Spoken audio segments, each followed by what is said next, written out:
We start this trip off from Winton in central West Queensland, approximately 1,400 kilometres from Brisbane. Over the next 6 days, we'll travel along the Diamantina River, taking in Birdsville, Marree and the fascinating ghost town of Farina in South Australia. Upon arriving at any town, the first thing we do is head straight to the servo and then check out our accommodation. Winton has a variety of accommodation available and we choose the caravan park. We also think of Winton as the ultimate outback oasis for travellers. Our adventurers always book accommodation well in advance, as even outback towns can get booked out.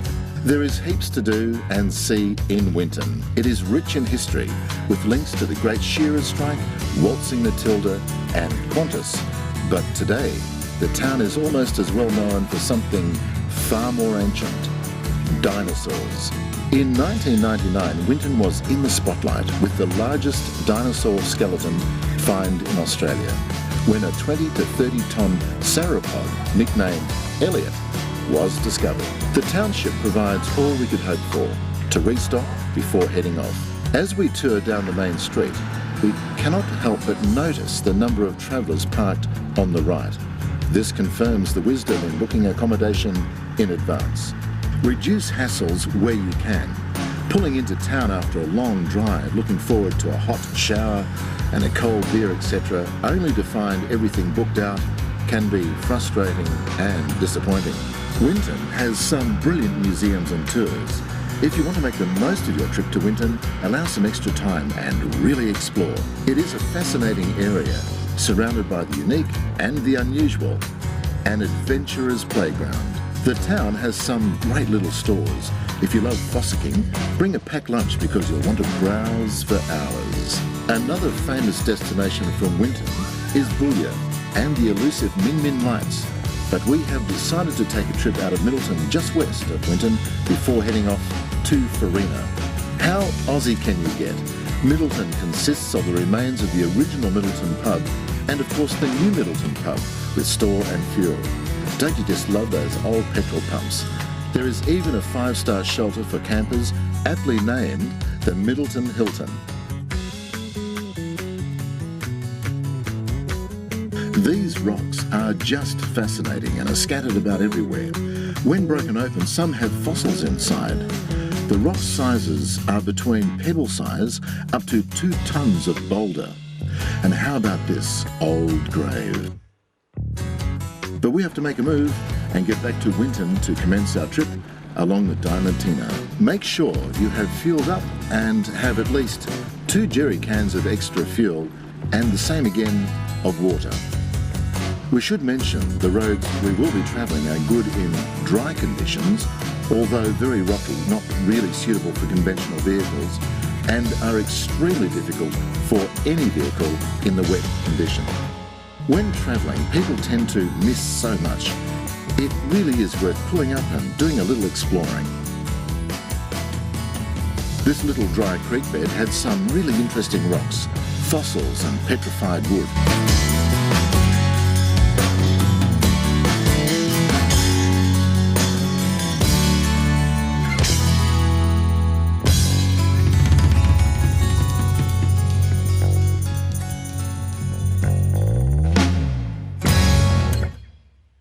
Further on down the road, we noticed something on the side of the hill, which turned out to be this isolated grave.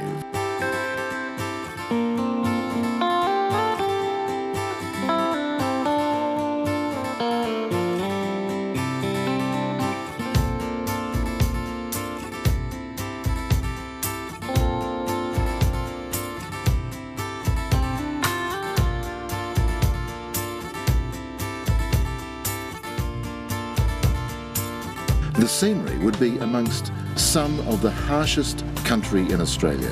It is just so stark and isolated. This is our first day's drive out of Winton, and we have not seen another vehicle all day. We start scouting early in the afternoon for a good place to set up camp and spot an area that'll just do nicely on the dry bed of the Diamantina River. It is hard to imagine that in the wet season when this river floods, it's up to 100 kilometres wide in section. It is a good idea to have selected your campsite by 3 p.m. at the latest, giving you plenty of time to set up camp and do some exploring.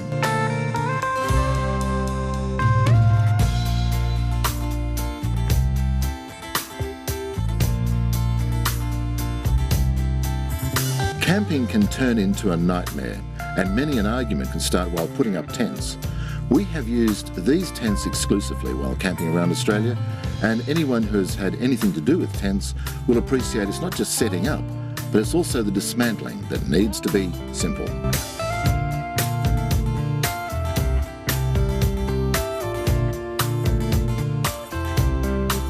It's good to dream. You know what I mean? It's good to dream. It's good to dream. It's good to dream. You know what I mean? It's good to dream. It's good to dream.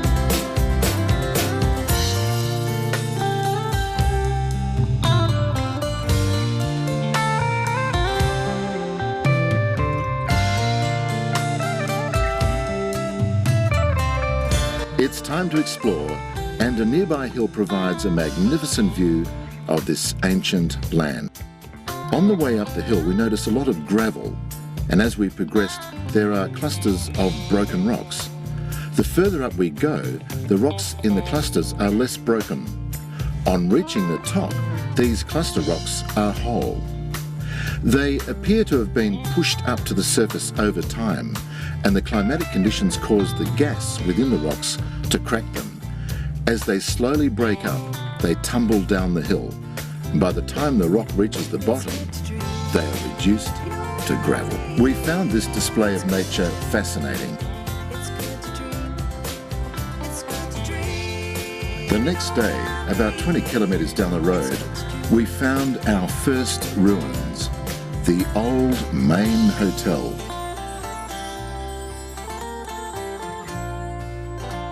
The area is so isolated, it makes you wonder about the people who could have enjoyed a beer and a yarn and what their lives must have been like.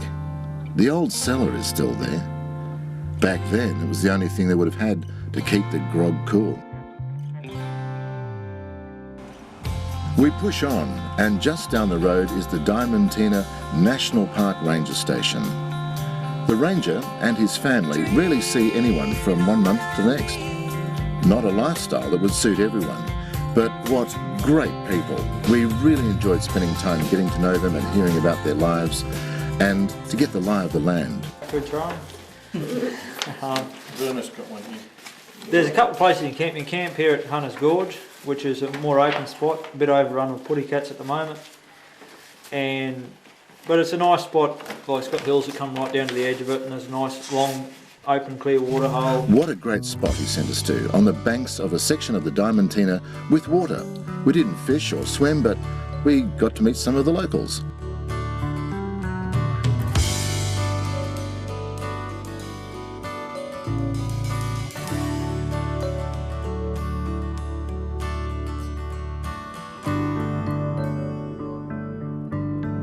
Browsing around the camp area, we noticed rocks that looked like coral, and the ground crawled with birdlife.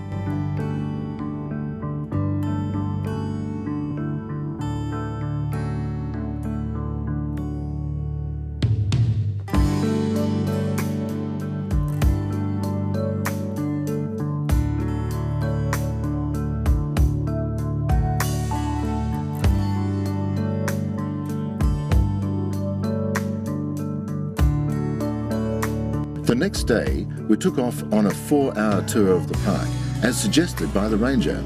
And on our way to some ruins, we came across a dead pig that would have only just been shot. We've been told this area is plagued by feral pigs and cats. And I'm struggling to survive.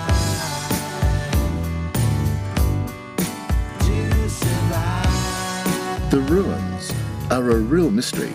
No one knows the history of these ruins, who lived there, how many, or why. And the dwellings were constructed with a little fortress We would have loved to have known more.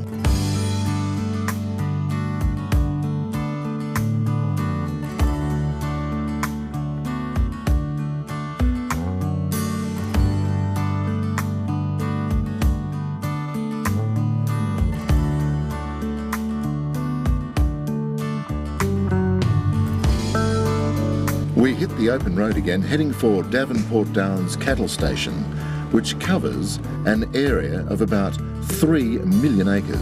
Before going onto the property, we did get permission before we started this trip. If gates are open, leave them open. But if they are closed, make sure you close them once you're through.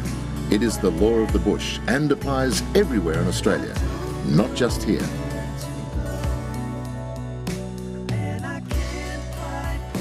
We called in on the station manager to let him know we would be camping, and he suggested a good spot, just 10 kilometres down the road. Our campsite is delightful, with hundreds of black cockatoos and a view up the Diamantina.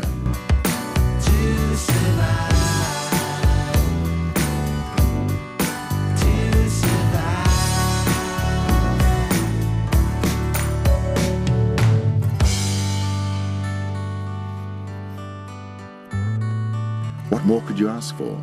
It is moments like this that keep us on the road.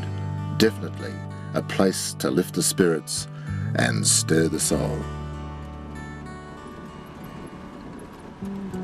Next day, we're on the road again, and it's not long before we spot some very old graves.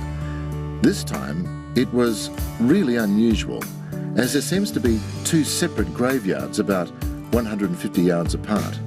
The first was apparently your usual run-of-the-mill people-type graves, but the second was for the animals, the owners' dogs and horses.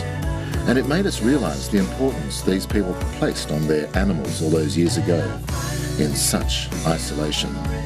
They must have meant so much to them. Nearby, our adventurers have their first sensation of hair-prickling fear when they walked on the seemingly solid dry bed of the Diamantina. It moved beneath their feet, making them wonder what fate awaited them should the surface decide to give way. They did not wait around to find out.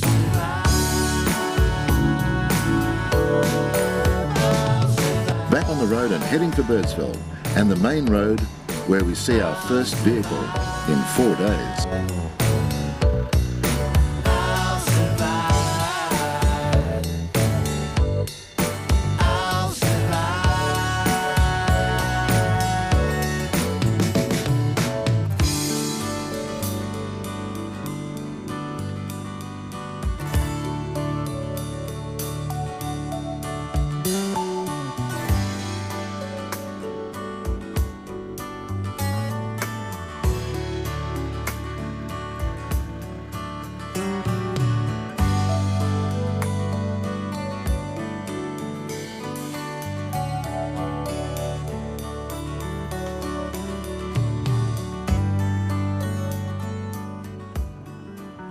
Birdsville has 1 caravan park, and it is a busy spot. Once our camp was set up, we went 40 kilometres on to where the Diamantina ends. And you guessed it, it is empty. The Diamantina runs from about 60 kilometres west of Winton to about 40 kilometres south of Birdsville.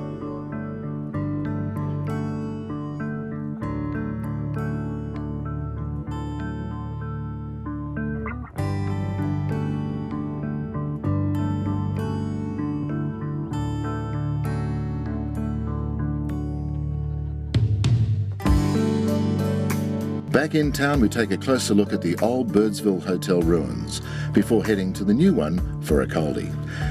And by the way, this pub also has accommodation.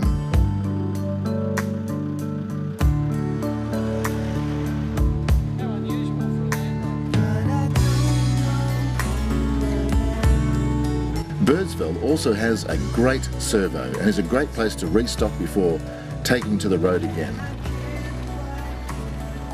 There are a couple of fuel stations along the Birdsville track. There are also road restrictions, so make sure you read the sign.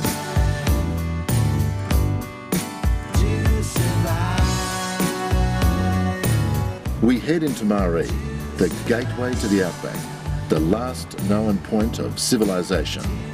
We pass the pub, which was our accommodation while in Marree. The pub was a great place to stay. The people there were brilliant, and needless to say, a good time was had by all. Many travellers stop here to get food, fuel, a cold beer and accommodation. We discovered that Marree was originally a settlement known as Doggett Springs, named after the springs nearby. And it was the main stopover for the Garn railway line. The relics of the old Garn sits almost forgotten on the last pieces of track left.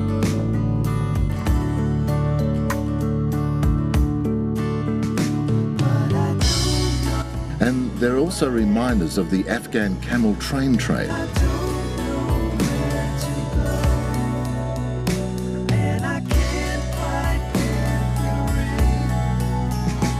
All filled up, we head for the ghost town of Farina, which today is Farina Station. Farina was one of the towns settled early in the opening of the outback. It was surveyed in 1878, although people were living there before that. Cameleers and drovers worked from Farina, walking long miles in dusty isolation.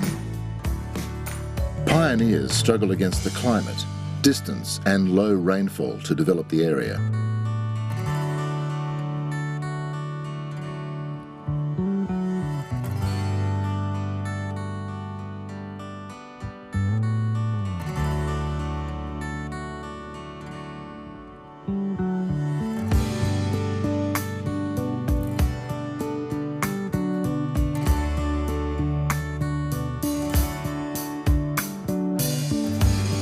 We first discovered Farina years ago, and this is what we found here back then.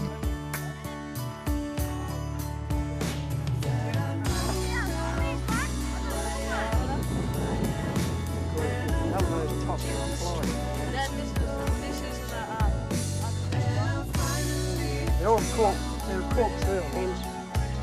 Different manufacturers, still the shape on that one. That's near overcooked. That's how they're made. It's been hiding out the weather that long. You can get that.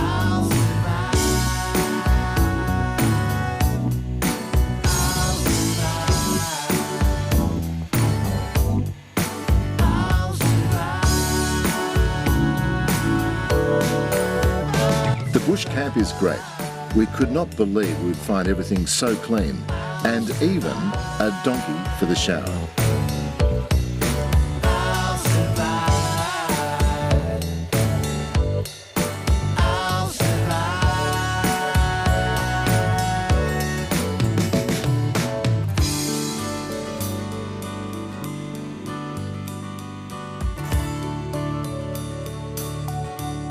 We really enjoyed the sunsets and the clearest of night skies. It is just fascinating exploring the old town and graveyard. There are tours available, so be sure to contact the owners before leaving home.